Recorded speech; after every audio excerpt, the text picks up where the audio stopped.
Hello everyone. In this video, I will show you how to fix the Microsoft account sign in loop issue on Windows 11 using two simple methods.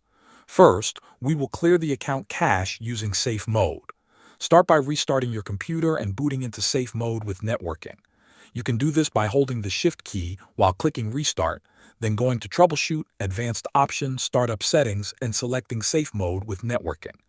Once your system starts in safe mode, go to your local app data folder. The easiest way is to type %local app data % in the Windows search and press enter. Then open the Microsoft folder. Here find the folders named Identity Cache and OneAuth. Delete both of these folders. This will remove corrupted sign in cache files that can cause the loop issue. After deleting the folders, restart your computer normally and check if the problem is fixed.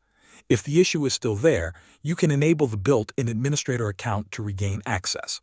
On the login screen, hold Shift and click Restart again. Go to Troubleshoot, then Advanced Options, and open Command Prompt. In the Command Prompt window, type netuseradministrator/active:"yes" and press Enter. This will enable the hidden administrator account. Restart your computer, and you should now see the administrator account on the login screen. Log in using it, and fix your account settings from there. Thanks for watching.